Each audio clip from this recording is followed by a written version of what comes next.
Pulau Bangka dan timah adalah dua hal yang tak dapat dipisahkan. Pulau Bangka sejak ratusan tahun yang lalu memang dikenal dengan timahnya. Dan dengan timahnya pula, pulau yang sudah resmi menjadi bagian dari Provinsi Kepulauan Bangka Belitung ini menjadi daya tarik sejak dulu. Terlepas dari timah dan wisata pantainya yang ternama itu, ada satu keunikan dari Pulau Bangka, yakni akulturasi budayanya. Kelompok Melayu dan Tionghoa adalah dua etnis yang terbesar di Pulau Bangka. Dari seluruh total jumlah penduduk Provinsi Kepulauan Bangka Belitung, Melayu adalah mayoritas dan 30% adalah Tionghoa. Menurut banyak catatan sejarah, semua kelompok etnis yang ada di sana adalah pendatang. Hal ini juga ditandai dengan tidak adanya budaya yang khas dan lebih dominan di Pulau Bangka. Melayu dan Tionghoa campur baur jadi satu.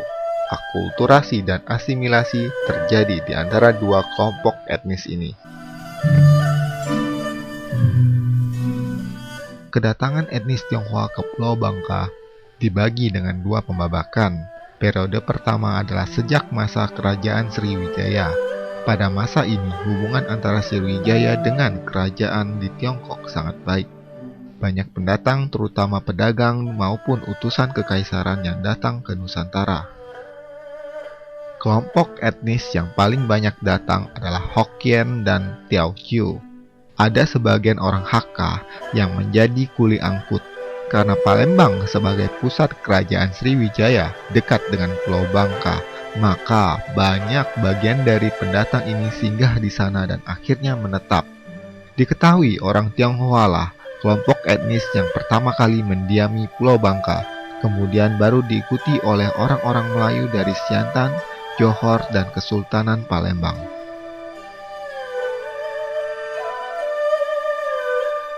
Periode kedua adalah pada masa Kesultanan Palembang. Pada periode ini, migrasi dilakukan secara besar-besaran. Pulau Bangka yang berada di bawah Kesultanan Palembang ditemukanlah timah. Tenaga kerja yang dianggap berpengalaman adalah orang Tionghoa suku Keca atau lebih dikenal dengan suku Ke. Orang Ke memang terkenal memiliki keahlian di bidang pertambangan. Sultan Palembang meniru pengalaman Sultan Perak dan Sultan Johor yang mempekerjakan pekerja tambang Tionghoa untuk mengolah cadangan timah. Menurut catatan Belanda, kedatangan periode kedua ini dimulai sejak abad ke-18 atau sekitar tahun 1710 Masehi.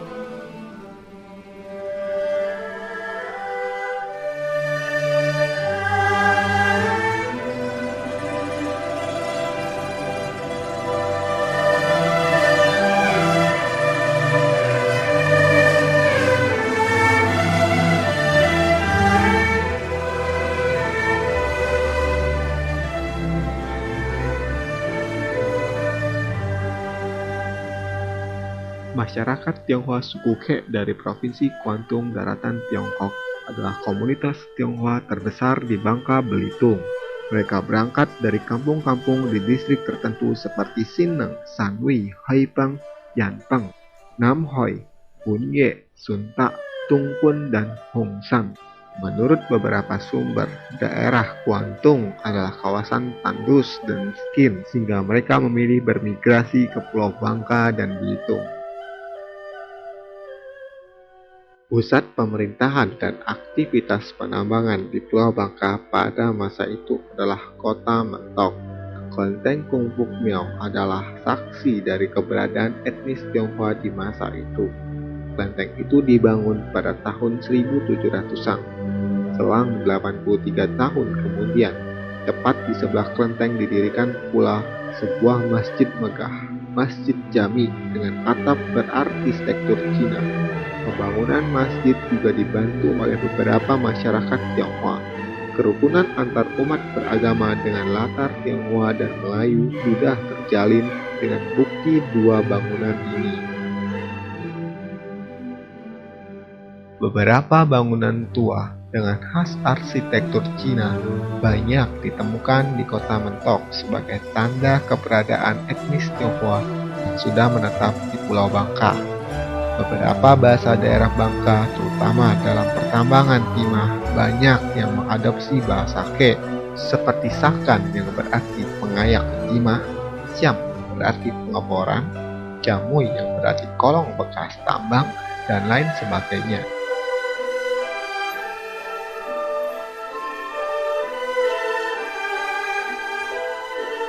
Sebelum Belanda bercokol di Bangka Belitung, kongsi-kongsi Cina terlebih dahulu mengupayakan penambangan timah dengan izin dari Sultan Palembang.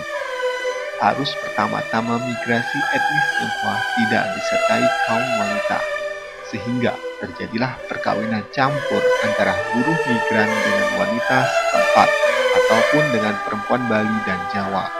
Alkulturasi bisa terjadi lewat perkawinan. Bentuk alkulturasi bisa dilihat di Bangka Belitung, salah satunya adalah pakaian pengantin wanita Melayu Bangka. Menurut cerita orang-orang tua Tionghoa, pernikahan zaman dulu masih menggunakan pakaian tradisional Cina. Penduduk Melayu di sana meniru pakaian itu, sehingga dijumpai kemiripan antara baju pengantin wanita tradisional Cina dan Melayu Bangka.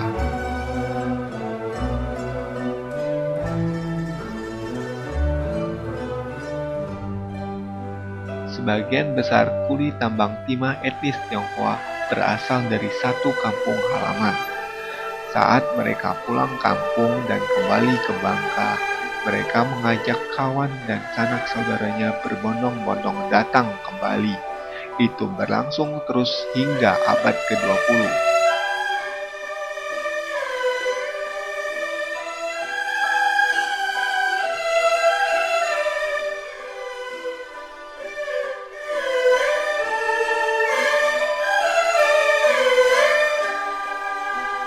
Terciptalah pola pemukiman yang unik. Masyarakat Melayu Bangka tinggal di dekat sungai karena mereka berkebun, sedangkan perkampungan Tionghoa selalu berada di sekitar kawasan tambang sepanjang Pulau Bangka dan Belitung. Pola pemukiman tersebut tetap bertahan hingga hari ini dan lebih dari 3 abad.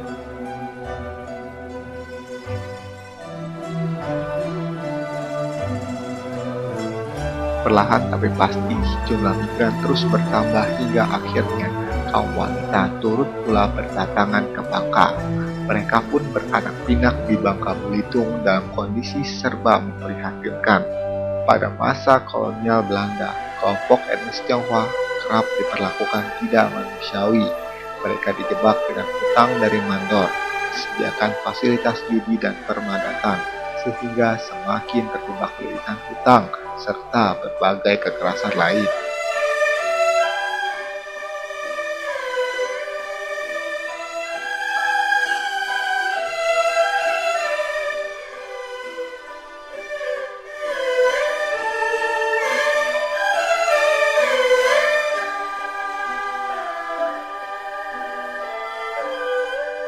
Beberapa pejuang dari etnis Tionghoa bermunculan untuk menentang Belanda. Aksi perjuangan melawan Belanda oleh tokoh Melayu Depati Amir juga dibantu oleh orang-orang Tionghoa. Pada akhir abad ke-19 terjadi pemberontakan Liu Mi melawan kekuasaan Belanda yang dimotori Tionghoa Bangka. Pada masa kemerdekaan juga banyak muncul pejuang dari etnis Tionghoa di Bangka, salah satunya Tony Wen.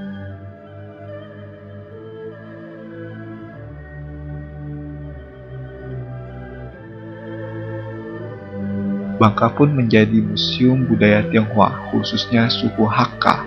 Ribuan kelenteng besar dan kecil, rumah antik berusia ratusan tahun, dan pola hidup tradisional merupakan warisan budaya yang unik dan tiada duanya.